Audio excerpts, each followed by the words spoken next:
오늘은 생명의 역사가 일어나는 기도라는 제목으로 요한일서 5장을 함께 읽고 잠시 은혜를 나누도록 하겠습니다. 우리 다 일어나서 함께 말씀을 교독하도록 하겠습니다. 제가 먼저 읽겠습니다. 예수가 그리스도이심을 믿는 사람은 다 하나님에게서 태어났습니다. 낳아주신 분을 사랑하는 사람은 다 그분이 낳으신 이도 사랑합니다.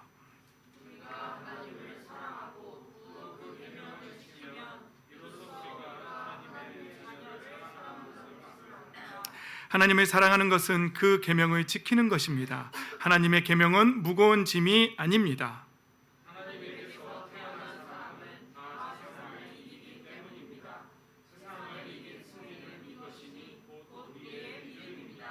세상을 이기는 사람은 누구입니까? 예수가 하나님의 아들이심을 믿는 사람이 아니고 누구겠습니까?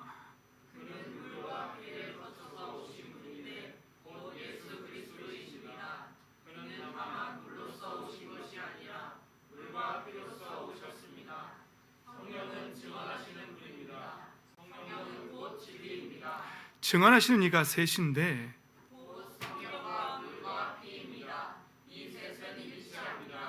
우리가 사람의 증언도 받아들이거늘 하나님의 증언은 더욱더 큰 것이 아니겠습니까? 하나님의 증언은 이것이니 곧 하나님이 자기 아들에 관해서 증언하셨다는 것입니다.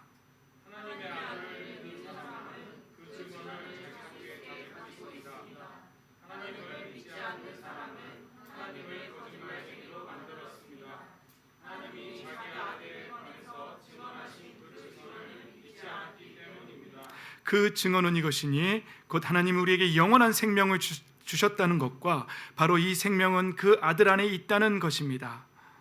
그 아들을 모시고 있는 사람은 생명을 가지고 있고 하나님의 아들을 모시고 있지 않는 사람은 생명을 가지고 있지 않습니다. 나는 하나님의 아들의 이름을 믿는 사람들인 여러분에게 이 글을 씁니다. 그것은 여러분이 영원한 생명을 가지고 있다는 것을 알게 하려는 것입니다.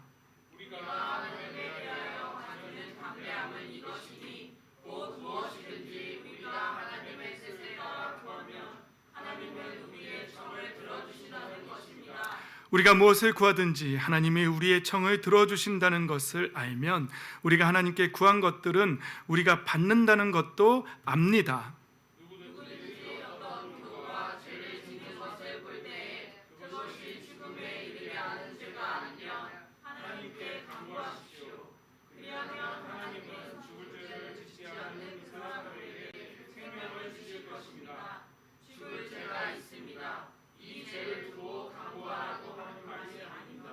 불의한 것은 모두 죄입니다. 그러나 죽음에 이르지 않는 죄도 있습니다. 하나님께서 태어난 사람은 누구든지 죄를 짓지 않는다는 것을 우리는 압니다.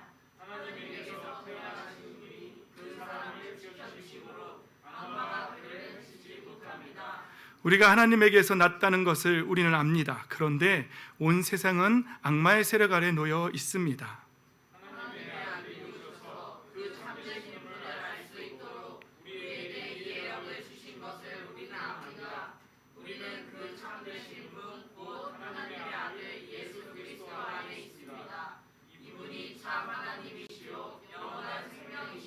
함께 읽습니다. 자녀되니 여러분은 우상을 멀리하십시오. 아멘.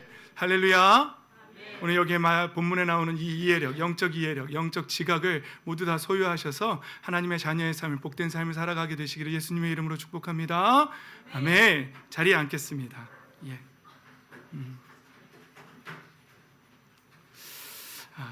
오늘 지난주에 제가 이런 말씀 나눴죠. 우리는 누구의 형상에 따라 창조되었다고요?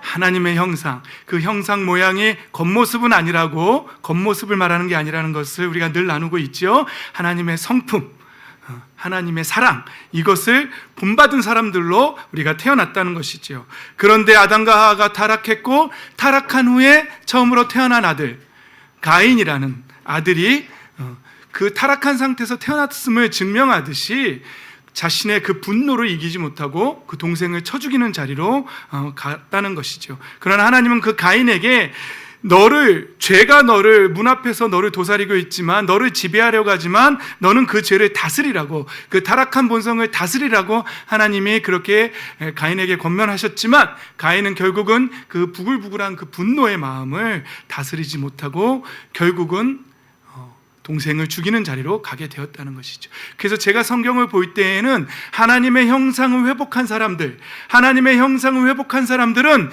예수 그리스도께서 마지막으로 유일하게 다시 주신 세 계명, 서로 사랑하라. 왜 그 유일한 세 계명을 주셨을까요? 왜 예수님은 서로 사랑하는 모습을 보고 싶으셨을까요? 왜 하나님은 하나님의 자녀들이, 빛의 자녀들이 서로 사랑하라는 이 계명을 지키며 살기를 원하셨을까요? 그것이 하나님의 뜻이기 때문입니다. 그것이 하나님이 우리를 처음에 하나님을 닮은 모습으로 창조하셨을 때 그렇게 살도록 창조하셨기 때문입니다. 그래서 이제 다시 그 모습대로 돌아와서 서로 사랑하며 살라라고 그렇게 말씀하시는 것이죠.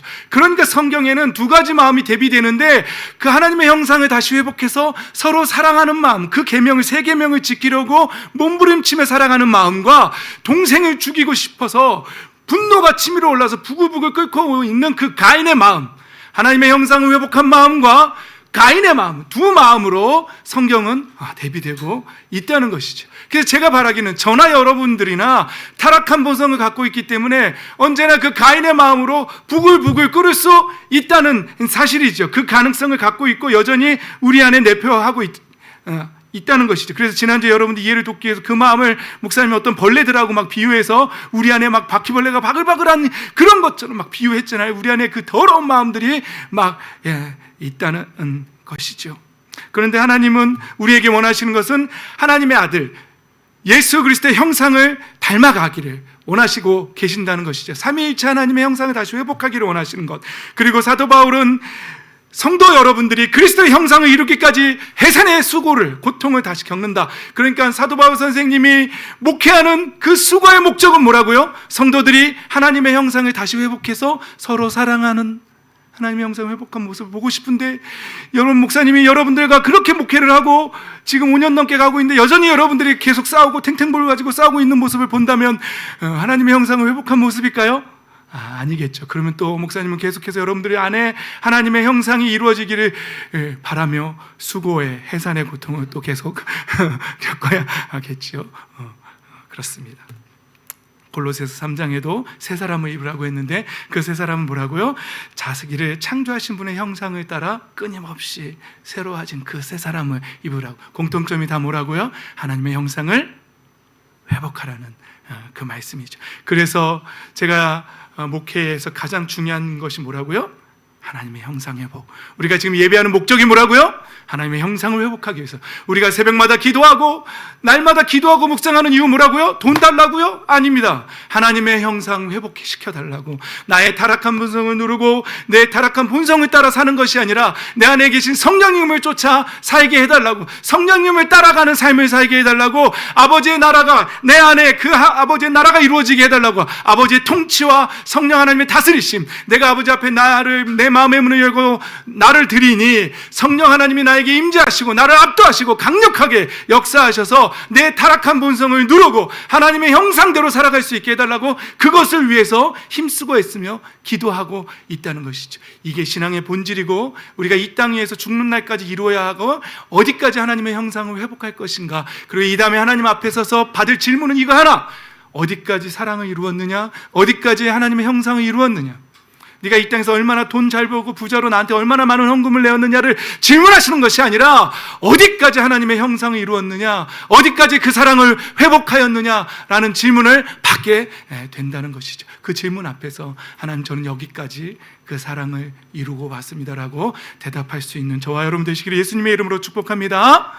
그래서 지난주에 우리가 배웠던 요한일서 1장에는 하나님은 뭐라고 표현하죠? 하나님은 빛이시다. 그런데 요한 사도가 선포하는 목적이 뭐라고요? 하나님과 그 아들 예수 그리스도와 함께 사귀는 사귐이고, 여러분들에게도 선포하는 목적은 그 사귐에 여러분들도 초대해서 함께 하나님과 예수 그리스도와 아들과 사귀는 삶을 살기를 원한다. 그런데 문제는 빛 대신 하나님과 사귄다, 데이트한다, make a friendship, 친구됨을 갖는다라고 말하면서 여전히 그대로 타락한 본성의 어둠 속에 거하고 있다면, 그것을 추구하는 삶을 살고 있다면 뭐라고요? 거짓말하는 것이라. 그것은 거짓 신앙이라고 성경 요한일서 요한 사도는 그렇게 말하는 것이죠. 그래서 우리가 빛 가운데 살아가면 예수의 피가 우리를 모든 죄에서 깨끗하게 해주실 거라는 것이죠. 이 말씀은 제가 지난주에 이렇게 말씀드렸죠. 우리가 빛을 켜기 전에는 벌레들이 있는 걸 모르는데 빛을 켜는 순간 그 안에 벌레가 많다는 것을 발견하고 화들짝 놀란다는 것을, 빛 대신 하나님 아버지와 교제하게 되면, 그 빛이 우리 안에 들어오면 우리 안에 얼마나 죄악된 것들이 많이 있는지를 보게 된다는 것이지요. 그래서 회개하게 되고 자백하면 하나님이 용서하신다는 사실, 그리고 하나님께서 깨끗하게 해주신다는 사실, 그래서 예수의 피가 우리를 모든 죄에서 깨끗하게 해주신다는 말씀을 사도 요한 선생님이 이렇게 말씀하고 계시죠.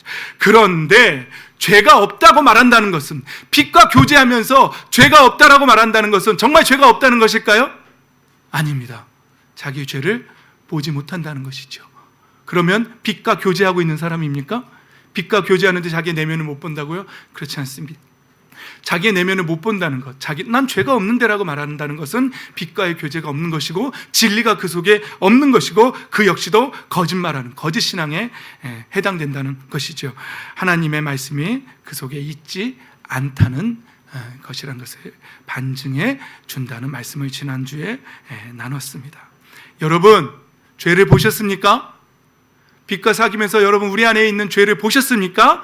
그 죄를, 제가 지난주에 표현했던 그 바글바글한 바퀴벌레들, 그것을 연상해서 그게 내 안에 있다는 것을 깨달은 사람은 도저히 하나님 앞에 그 죄를 자백하지 않을 수 없다는 것이죠. 하나님, 나는 죄인입니다. 베드로 사도가 예수님을 처음 만났을 때 뭐라고 고백하죠? 주여, 나를 떠나소서, 나는 죄인입니다 라고 고백하죠. 그 고백을 할 수밖에 없다는 것이죠. 그러나 우리가 떠나달라고 해서 우리 예수님이 떠나시는 분은 아니시지요. 오히려 우리를 사하시고 그 죄를 깨끗하게 해주신다는 것이죠. 여러분, 죄를 보게 되기를 예수님의 이름으로 축복합니다. 내가 얼마나 타락한 죄인인지를 보게 되기를. 우리는요, 하나님 앞에 왜 심판받는지 알아요?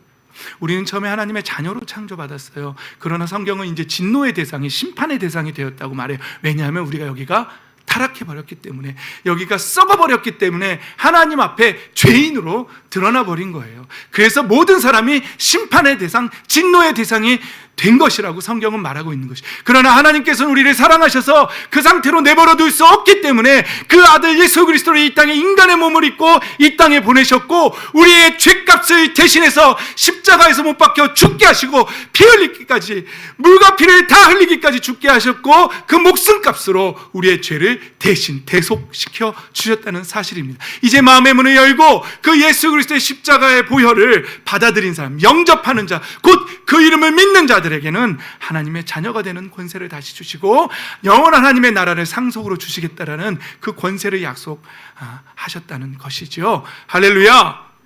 우리 예수 그리스도를 구주로 영접하고 영원한 하나님의 나라를 상속으로 소유하는 저와 여러분 되시기를 예수님의 이름으로 축복합니다.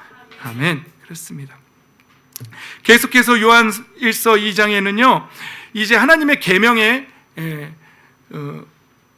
계명을 지키는 사람들이 하나님을 참으로 알고 있는 사람이라고, 1장에서는 빛과 사귀고 있으면서 여전히 어둠에 거하면, 2장에서는 하나님과 사귀고 있으면 뭘 지킨다고요? 하나님의 계명을 지킨다고요. 근데 그 계명을 지키지 않으면 그 역시도 거짓말쟁이라는 것이고 그 속에 진리가 없다라는 것이죠. 그런데 그 계명이 뭐라고요? 사도 요한 선생님이 늘 강조하는 그 세 계명이 뭐죠?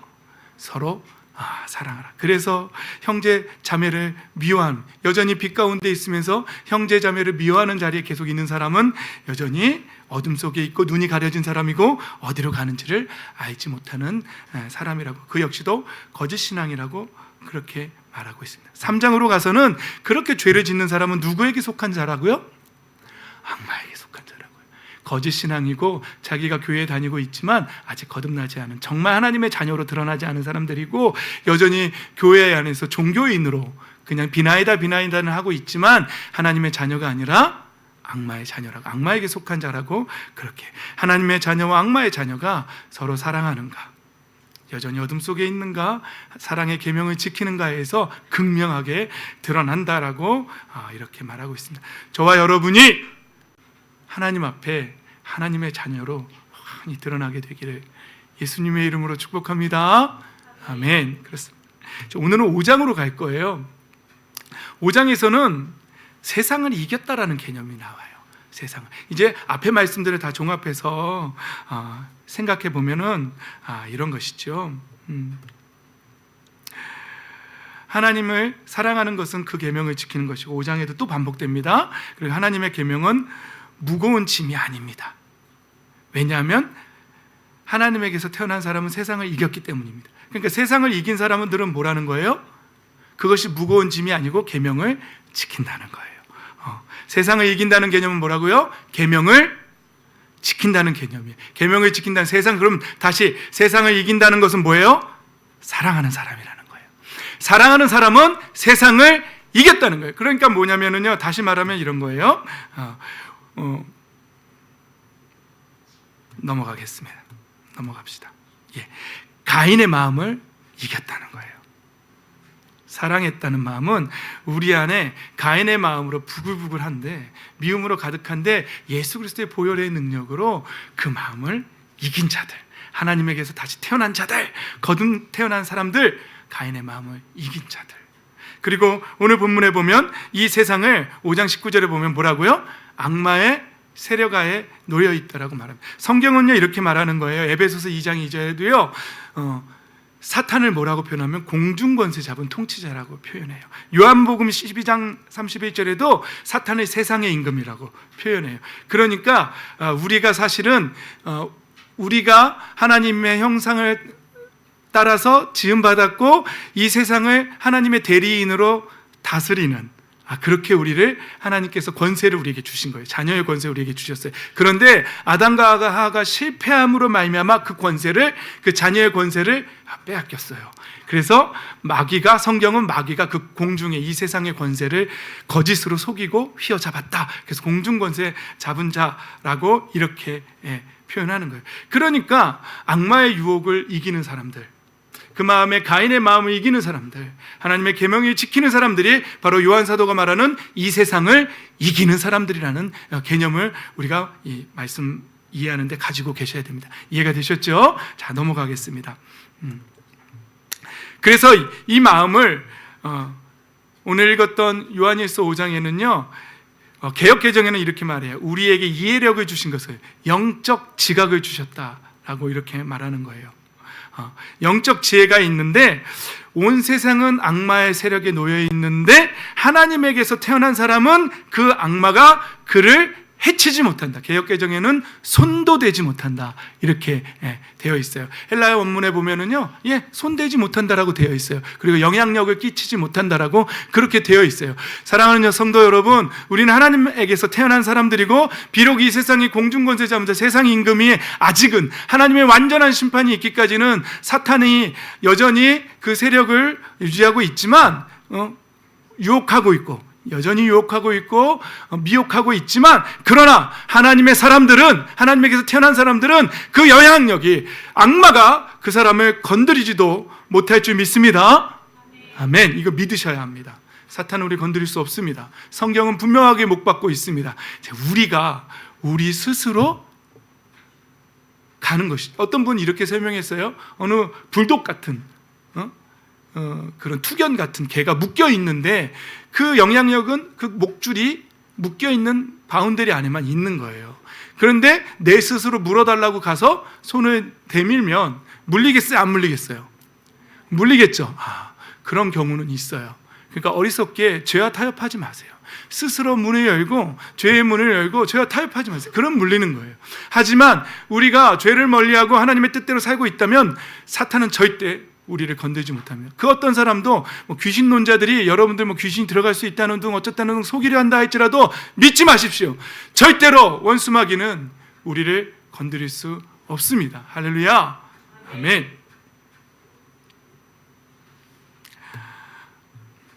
그런데 오늘 본문 말씀에 보면 요한 사도의 마지막 말씀이 이렇게 끝나는 거예요. 우상을 멀리하라고요. 오늘 본문의 핵심은 세 가지인데요, 하나는 이따 말할 거고요, 하나는 이 이해력을 갖고 있으라는 거예요. 이 세상이 악마의 세력 안에 놓여 있고, 그러나 하나님의 자녀들은 손들일 수도 없고, 그리고 마지막에는 우상을 멀리 하라는 것이죠. 여러분, 이 우상을 영어로 하면 뭔지 아세요? 헬라어가 어근인데요, 아이돌이에요. 아이돌. 여러분 아이돌 알아요? 아이돌 우상이라는 뜻이에요. 근데 뭐죠? 열광하는 거잖아요. 우리가, 그죠? 막 열광하고 간절히 바라는 것들, 그죠? 소망하는 것들, 그리고 우리가 경배하는 것들, 오빠 막 하면서 막 경배하는 것도, 그래서 우상이라고 말을 아이돌이라고 하는 거예요. 으악 하면서, 뭐 요즘은 누가, 우리는 예전에 조용필이었는데 너무 옛날인가요? 요즘은 뭐 BTS니 뭐 아이돌이라고 하는데, 공통점들을 찾아야 돼요. 우리가 열광하는 것들, 우리가 목매는 것들, 그거 아니면 죽을 것 같은 것들, 이게 다 아이돌이라는 것이죠. 디모데후서에서 사도 바울 선생님은 디모데에게 이 말씀을 하세요. 마지막 때에는 이런 날이 온대요. 자기를 사랑하며 도를 사랑하며 뽐내며 교만하며, 이런 말씀이 있는 거예요. 여러분, 제가 한번 여러분들 이해를 돕기 위해서 설명할게요. 제가 축구를 좋아합니다. 근데 제가 만약에 내가 축구가 없으면 난 못 살아, 축구가 다야, 축구만 할 수 있다면 이 목회도 내려놓을 수 있어, 뭐 이런다면 축구는 뭐가 될까요? 저한테 아이돌이 되겠죠. 그러나 축구 제가 언제든지 그만둘 수 있습니다. 그러면 저에게 우상일까요? 아닐까요? 아닙니다. 그런데 그래서 저는 축구가 저의 우상이 아니라는 걸 알았어요. 그 어떤 것도 언제든지 하나님의 나라를 위해서 그만둘 수 있는 준비가 되어 있기 때문에. 그런데 제가 여러분들 보면서 어떤 어머니, 집사님은 이런 분 봤어요. 고3 때 자기 아들에게 이런 말 한 사람이 있어요. 야, 교회는 이제 대학 가서부터 다니고 고3 기간 동안에는 공부 열심히 해라. 대학 떨어질까 봐. 어때요? 그러면 그분한테 대학은 뭐가 될까요? 우상일까요? 우상입니다. 우상입니다. 대학 떨어질까 봐 교회를 잠시라도 좀 쉬자라고 말한다면 이건 뭔가 문제가 있는 거죠. 이건 여러분들 이해를 돕는, 이게 다라는 게 아니에요. 더 많아요. 그러면 적용해 보세요. 우리의 삶 속에서 우리가 우상으로, 아이돌로 섬기고 있는 건 뭘까? 보세요. 여러분, 빌립보서 3장에 제가 늘 강조하는 거, 그리스도의 십자가의 원수로 살아가는 사람들이 많다는 거예요. 근데 그 사람들이 뭐냐면요, 배가 하나님, 자기들의 배가, 먹고 사는 문제를, 그거 하면 죽을까 봐. 먹고 사는 문제라면 교회도 빠질 수 있고, 먹고 사는 문제라면 하나님도 얼마든지 떠날 수 있고, 신앙도 배교할 수 있고, 그러면 그것이 우상이 된다는 것이죠.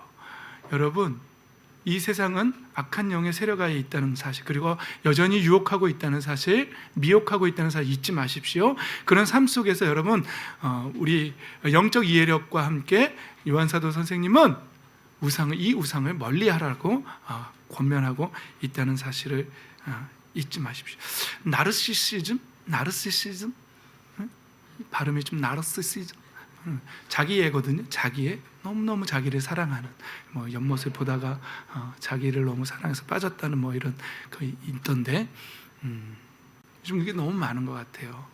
자기 연민, 자기애가 너무 심해서 그 자기 연민에 한번 빠지면 하나님의 능력도, 예수 그리스도의 보혈의 권능도, 부활의 권능도 그 나르시시즘에서 그 꺼내지를 못하는 게 아니라 자기가 못 나오고 있는 것이죠. 왜냐하면 자기의 연민이 너무 강력하기 때문에. 나오십시오. 우상입니다. 그것도 우상입니다. 하나님의 나라보다 더 강력하면 안 됩니다. 하나님의 예수 그리스도의 이름의 권세 아래에서 그 어떤 것도 더 힘이 세서는 안 됩니다. 그 어떤 것도 더 강력해서는 안 됩니다. 그 어떤 것도 우리의 소망이 되어서는 안 됩니다. 돈을 사랑하는 마음도 소망이 되어서는 안 됩니다. 자녀도 우리의 우상이 되어서는 안 됩니다.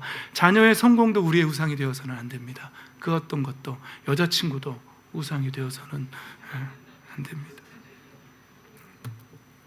이제 제가 여러분들한테 마지막으로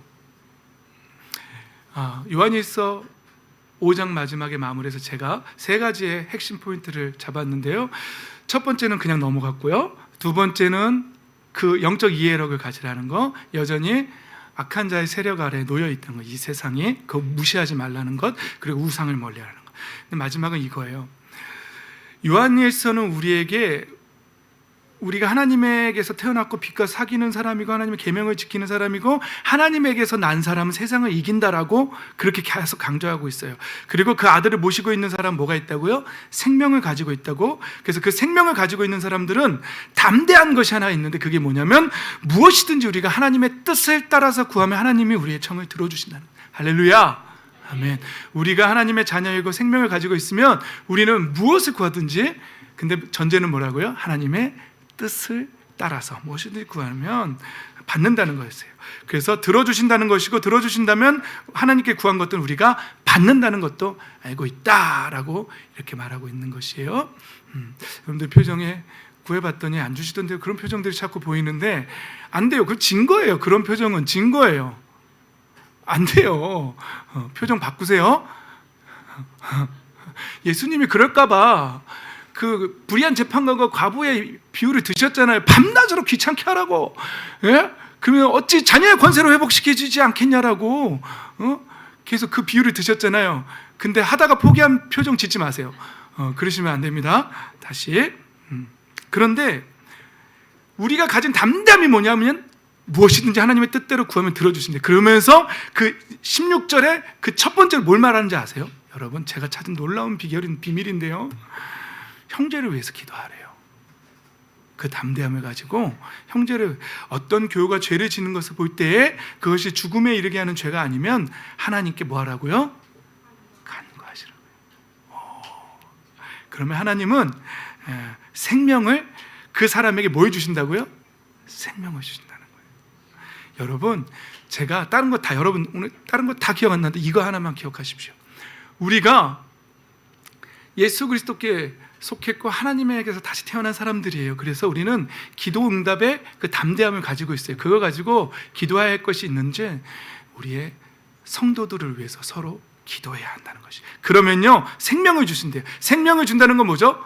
그 안에 아들이 있는 자가 생명이 있는 거예요. 그러니까 이 말씀은 뭐냐면 그 사람의 내면 안에서 뭔가 생명의 역사를 일으키시겠다는 거예요. 할렐루야, 아멘. 우리가 믿고 기도하면은요, 예수님의 이름으로 기도하면 하나님께서 그 기도 대상자인 내면 안에 생명의 역사를 일으키게 하시겠다는 거예요. 그러니까 제가 오늘 제목을요, 생명을 구하는 기도, 생명의 역사를 일으키는 기도라고 제가 정한 거예요.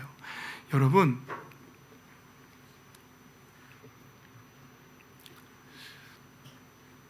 제가요 19살 때 예수 그리스도를 영접했거든요. 지금까지 안 떠난 거 보니까 그때 진짜 영접한 것 같아요. 근데요, 그때부터 빠지지 않고 한 기도들이 있어요. 19살이고 제가 지금 이제 만 51세가 됐으니까 32년 동안 기도한 몇 가지가 있어요. 들어주신 것도 있고 아직 응답 안 된 게 있어요. 첫 번째가 뭔지 아세요? 오늘 안 나왔지만 제 친구예요. 제가 사랑하는 친구였는데 19살 때부터 30년 동안 기도했어요. 작년에 우리 교회 나왔어요. 할렐루야. 여러분, 제가 30년 기도했어요. 그 친구 위해서.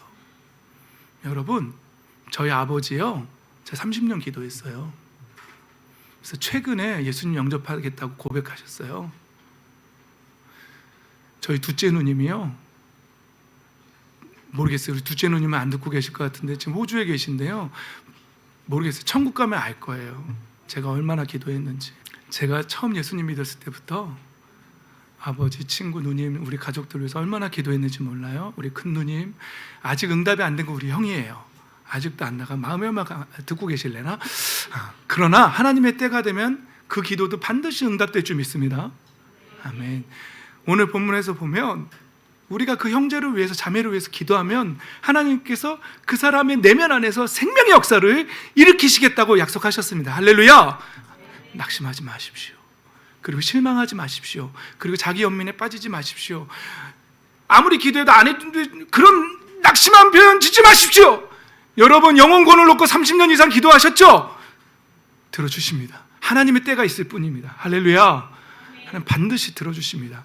우리가 형제가 죄를 짓는 거 보면은 분명히 여기서 말하는 건 죽음에 이르지 않는 죄라고 말했어요. 여기서 말하는 죽음에 이르는 죄는 아마도 성령을 회방하거나 성령을 부인하거나 뭐 이런 죄겠죠. 그러나 그런 사람들도 회개하고 돌아서면 하나님 용서하실 거예요.